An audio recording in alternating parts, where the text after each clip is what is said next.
Actually, I think one of the interesting things about synthetic biology might be a broadening out of less clusterization and more access by scientists from all over the world, and the ability to collaborate on things on a vastly different level. I'd be curious what George or Jay thought about that.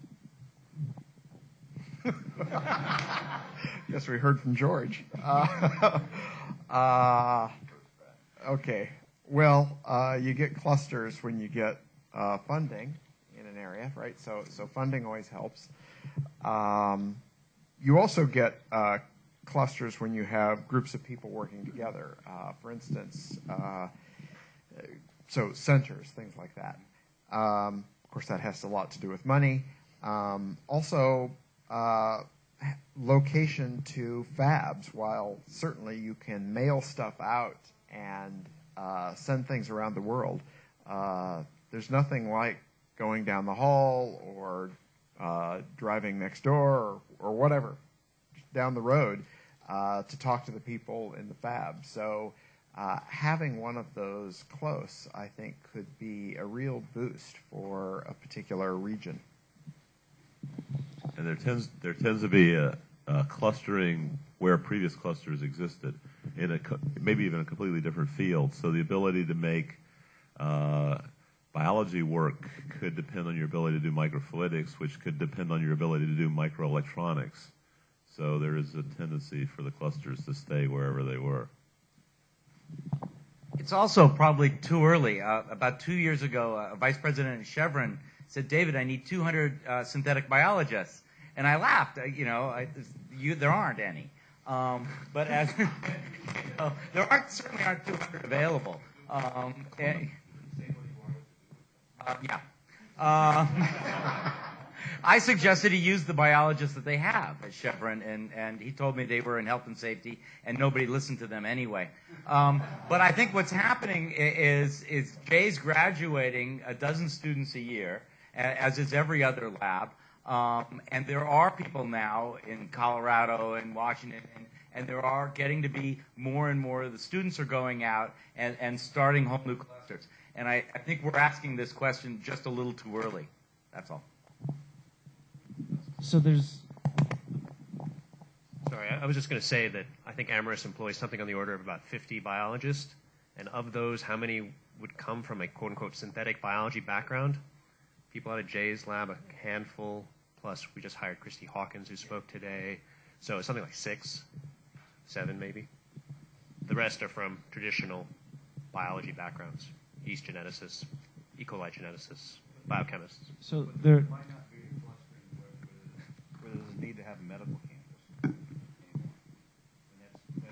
that's what you see right now with the current biotechnology clusters. Well, isn't that the difference between Berkeley and Stanford? Medical devices we get in Stanford because it's a medical school smashed up against an engineering school. But arguably Berkeley has an order of magnitude more synthetic biology than Stanford does, at least for a month or two. So there's another point to consider. My parents are Israeli, and we do a lot of work in Israel. And Israel has the second highest concentration of venture capital after the Silicon Valley. And the way we usually describe Israelis is seldom right, never in doubt, which means they're great entrepreneurs because they all think they're smarter than everyone else, but sometimes they don't work well with their boss. But there are wonderful companies coming out of Israel. One of the things the state did was they actually gave Intel about $1 billion to build a fab in the desert, which is kind of crazy when you think that a semiconductor fab requires enough water for basically a town of 30,000 people. The reason they did it, though, was because Intel has a very organized, strict, disciplined culture, and it trained an entire generation of middle management. And so there are two issues to consider in the case of trying to create a cluster. The first is whether there's a culture of entrepreneurship, and certainly in China there's no doubt that that's true. The second is there a native collection of management? I think that VCs would say we'd love to invest anywhere where there's innovation, but unless we can put a manager that can build the company, pair it with a manager, it's going to be very difficult. So it's important to think about how can we train a community or a generation of leaders for synthetic biology biotech companies. Yes, Ken Oy from MIT. The question that I have takes the development model that I've been hearing on stage today and trying to put that together with a big global problem, which is climate change and development. The development model that I hear for the technology and the applications is public funding for basic research and some applications, linked to, at times, foundation support for further refinement, with the VCs coming in at the end, and coming in with the additional reduction to practice that is required, the scaling up, especially the scaling up that is necessary. And at the end of that, there's something there that's potentially useful, not just in advanced industrial countries, but in developing countries as well. Now, your primary application, the big one that's coming, is obviously biofuels. And we have a conference coming up next year, which is going to be focusing globally on climate change and development issues. And they have to be reconciled if it's going to work. The question that I have really focuses on the extent to which the model that we have for development of commercial, usable technologies that I've heard can be easily reconciled with the requirements, and I'm using the word requirement deliberately, for technology transfer in suitable form to developing countries for climate change, because a lot of the technology we're talking about has implications for those issues. In terms of public funding, we have the Bayh-Dole issues that were discussed earlier, with a requirement for pushing towards American firms with limitations on licensing. For foundations, the Gates Foundation did provide a model in terms of giving it away for developing countries. Venture capital has been relatively silent on the issue of the terms and conditions under which the technology could be transferred productively. But it's not an abstract question. This is coming up very soon. Let me just, I actually have strong views on this, and it'll sound like I'm avoiding your question, but I'm not. Just grab the microphone. Turns out that the place where the venture guys play, and you said we come in at the end, because fuels is such a huge business and requires such big industry and large capital funding. At the very beginning, and in fact, we're ending at the beginning. And this is such a huge problem. Reg talked about there being a funding gap in research. We see this as being such a huge problem in taking promising technologies, which have been proven at the pilot plant stage, but still not fundable by people not willing to take any technology risk. There's a gap there. So CMEA has gone out and is raising a fund just to address that gap. So here's where I come back to not answering your question by answering, but still answering it, which is we're going to have a huge challenge meeting this problem in the first world. Tremendously large capital requirement, shifting of resources, and it's going to require convincing people that normally wouldn't take technology risk to take a different level of technology risk that they normally don't take. Experience with Samoa pertinent to this in terms of, no? I don't know that it's pertinent. Certainly, I think with regard to climate change, there's a huge problem in that we've got some very rapidly growing economies that need energy and need it quickly, and those happen to be economies where fossil fuels are pretty readily available in the form of coal. And if we don't transfer technology to them, they're going to take the route that the West has taken and use the easiest access to energy. So I think we have a responsibility, but that doesn't mean that a company necessarily has to give it away, right? A company could build plants in those countries to provide the fuels. I think there's a lot of options there, but we do have a responsibility as West in follow-up for the next year. Thank you. So a question that is somewhat related to the previous one, well, actually to the answer, not to the question. A lot of the health-related biotech industry has been structured by the relationship between small companies, biotech, and big companies, pharmaceutical companies. Now in the biofuels or biochemical sector, it seems to me this relationship is yet to be invented to a certain extent.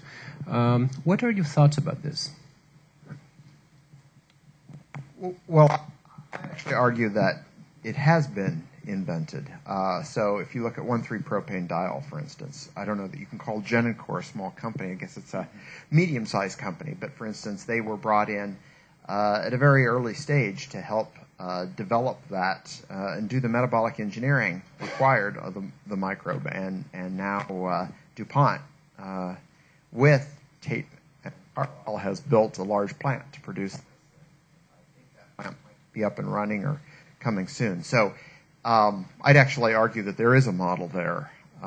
You heard this model that Carl talked about with CMEA, the fact that Codexis has a relationship now with Shell, where again, Codexis is not necessarily a really small company, but where they're developing something, I don't quite know what that is, that Shell is going to want. So I'd say the model is already developing, and I think it's going to be needed more because we're talking about such enormous volumes and such incredible amounts of capital that'll be needed to develop these processes, and the fact that all the big companies own the pipelines and they own the gas stations and everything else along the transportation, and all of that is integral to getting these biofuels out. So just to clarify, the model is innovation idea in academia, push it as far as you can in your lab, then at some point start a small company, then venture capital chimes in, then when it's at the pilot stage or demonstration stage, start talking to the big company. Is that the model? Actually, building a pilot plant is also horrendously expensive. Okay. And so frequently you need to have a large partner even just to build a pilot plant. And you need someone who you're collaborating with so they're willing to take that risk along with you, which is the same thing that happened with the biotech and small biotech companies working with large pharma companies and large biotech, where there's a risk sharing. And if you think about it, if we really come up with a solution that's innovative, who is it worth the most to? And why should we have to raise all this money to build pipelines alongside other pipelines? There's just no benefit to society for that.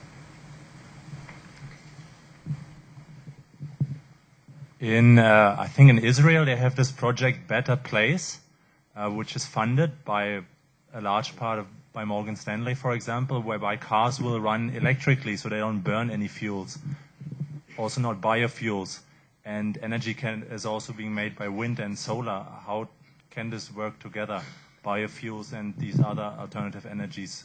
Are those competing technologies? So we're investors, very, very small investors in Better Place. Less than 0.01%. He raised $250 million for his first round. If you think about the world uses 15 terawatts of energy. Roughly a third of that is in the U.S., but roughly a third is oil or something like that. We need everything we can get from anywhere we can get. And so whether it's electricity, biofuels, anything, they're all complementary. Better Place is not trying to replace delivery trucks or heavy transportation. That's going to have to be done through liquid fuels. Better Place is just trying to do personal transportation. So there's enough room. And also, you're not going to fly a jumbo jet on batteries.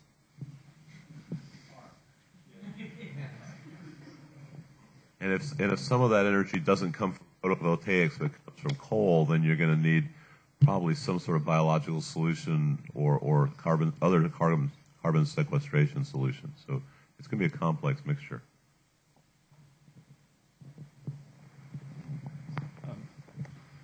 where do you see the next Microsoft coming from, or the Microsoft of synthetic biology coming from, bearing in mind that without a Microsoft there wouldn't be any Gates Foundation?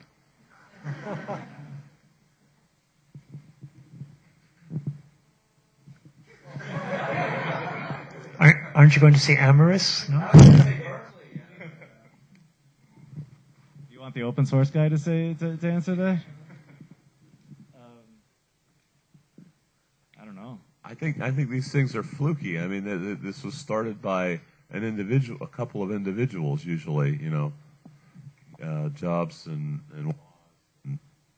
Bill and Steve Ballmer, and it's hard to say where something, but it could start in some little thing like Ginkgo or something, right? One of you guys actually is the answer, right? Exactly. Yeah, can I ask the venture capitalists, what goes on in your mind when you make the decision to invest? What exactly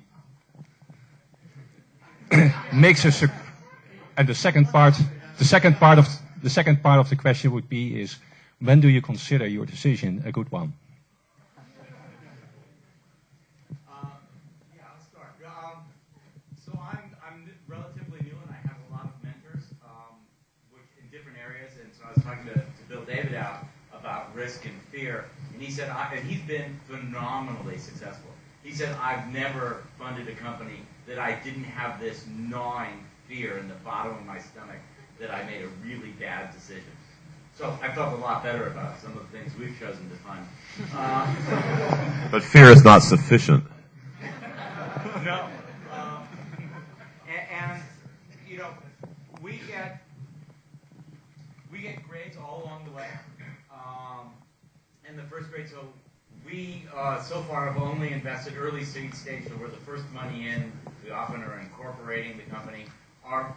We know it's a success if 18 months later, 24 months later, we can convince another investor, a much bigger investor, to then lead the A round.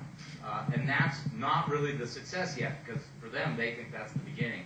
So we'll see. Ask in 10 years.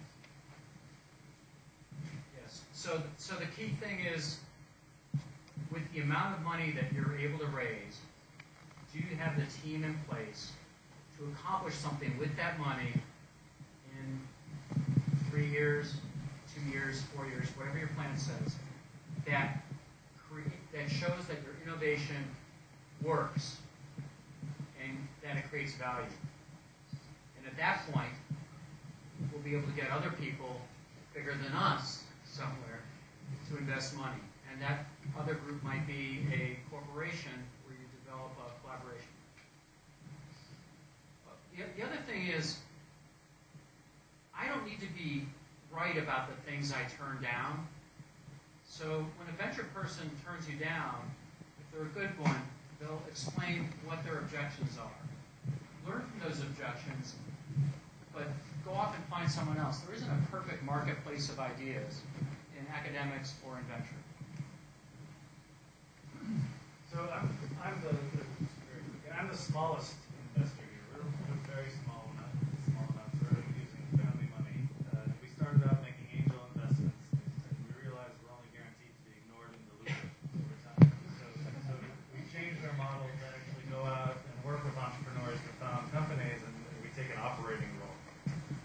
So in terms of when do I feel sort of nervous is when I send an email and don't hear immediately back from the entrepreneur that I'm working with. But the joke that we're talking about, you feel good when you make your money back, but in that case you still feel bad because you wish you put more money in. So I have a question that could be answered by anyone on the panel. I mean the VCs on the panel.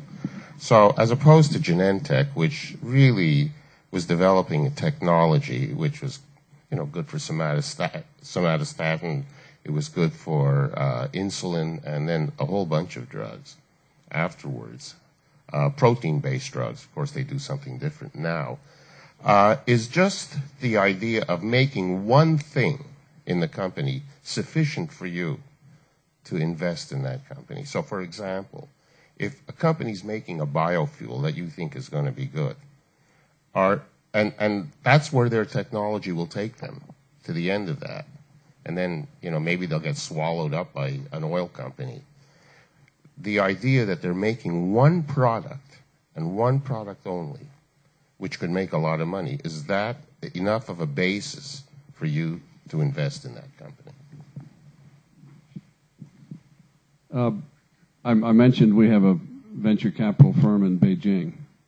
We've invested in about 25 companies. They're all startups. They're all based around an entrepreneurial idea with a new product. Some are But a single product, or is it a family of products? Well, give me another sentence. Every single one of them is one product. I can't imagine how you would start a company with an entrepreneur who had more than one idea.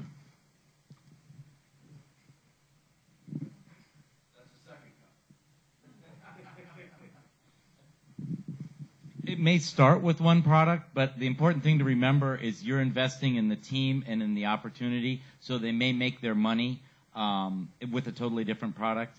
My first company, Molecular Dynamics, most of you have used a typhoon or a storm. You've probably never heard of the first product they made that they got funded with.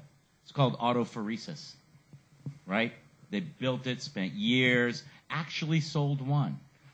Was a dismal failure. Said, oh, what do we do? And they made a densitometer, which Kodak bought 300, saved the company, but then did storage phosphorimaging, which is where you guys all got to know them. And then we went public, and it was wonderful. So, yes, you start with one product, because, of course, it's a distraction anymore. But you're investing in the team and in the opportunity. They may be successful on a totally different product. Every so often I type into Google gene synthesis to check what the current price is per base pair. And despite Carlson's curve, I'm always disappointed because for the last 2 or 3 years, it really hasn't changed much. It's still about $1.50 a base, or at least the adverts on Google are. We've seen a lot of talks over the last 3 days for CAD, GenoCAD tools. 86? Okay, well, I obviously haven't done it in the last month or so. So maybe it is following that. But still at 80 cents, it's still prohibitively expensive if you start to do a 3, 4, 5 gene system, certainly going from your computer program to actually getting the DNA. And I was surprised recently speaking to one fairly large lab in synthetic biology who really didn't use a lot of gene synthesis. So despite what we talk about and the wonder of designing your genetic circuits on computer and pressing print and it arriving, very few people are doing that because the cost is still prohibitively expensive. I wondered if you had any comments on the gene synthesis market, the size of the market, the players in the market, the technology, or where you'd invest if you wanted to bring that cost down, and how much you think we need to get down to before people seriously start doing long, cheap synthesis of DNA. Well, so long, cheap synthesis. So the costs have really plummeted in terms of making raw oligonucleotides, but there's this huge disconnect that I mentioned in my talk between that and actually putting them together. They're typically still put together from conventional, slightly parallel syntheses, not the highly parallel ones. I think that if there really were sufficient community enthusiasm, the biofab might drive that. It's kind of a chicken egg thing. There's not really a gigantic market. If you look, there's I think it's something like $300 million market for oligosynthesis, $30 million for gene synthesis, and I think just ham for genome synthesis. I'll answer that in a little bit different way. There's a sort of popular notion that Moore's law just drives itself, that it's inevitable that it's going to get smaller and smaller and smaller. In fact, there's something called the International Technology Roadmap for Semiconductors. If you go to ITRS, that is a 15-year assessment of what is the technology at each node that is needed. So the entire industry came together, from the guys that are creating the chemicals to the process manufacturer and the semiconductor equipment manufacturers and the power systems makers, and they all agreed that this is what we need to get to. This is the standard that we need to get to for the next node. So that doesn't exist for Carlson curves yet. And it may be something that the synthetic biology community needs to think about. What are the detailed pieces of DNA synthesis, and where are the bottlenecks? I did get the price wrong, actually. I remember it's 69 cents. It's been about that for... Okay. There we go. Great. Do we hear 50? 5, going down. So all I wanted to do is follow up on what Tali said there. That it's true that there's a roadmap for making chips, but the real reason that price comes down is because people want to buy chips, and that means Intel can actually get a loan from Morgan Stanley or somebody to build a fab, and the return that they guarantee the bankers defines when they get to next borrow money to build the next fab, right? But that is Moore's law. Moore's law is a finance law, actually. It's not a technology law. There's a great, and anyway, we can argue about that later, but the point for biology that I would bring to that is that I actually myself suspect there isn't going to be a market for great long synthesis any soon, because no one can handle more than, 10 or 15 genes in a pathway at the moment. And it's not going to, how long is it going to be before you need 100, Jay? Well, I don't think that's actually true. I mean, I think if you lower the cost of the tools, people will be able to prototype. What we really need is someone to volunteer to lead an X Prize on the technology behind making longer genes, because there are technical things there, and I think it's an X Prize that would be a great something that would be really great, because it would be academic groups could win it, or not necessarily George, but maybe, and.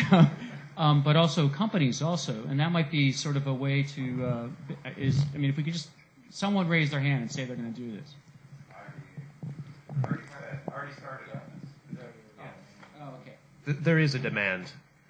Even if there's only 10 genes in your pathway, you want to try biodiversity around each of those positions exhaustively. Well, that's right, but is there a demand for the big long, I wouldn't call that, a huge amount of synthesis. Is there a demand for 100 genes? Is there a demand? Yes. Actually a demand for a whole organism synthetically in the marketplace?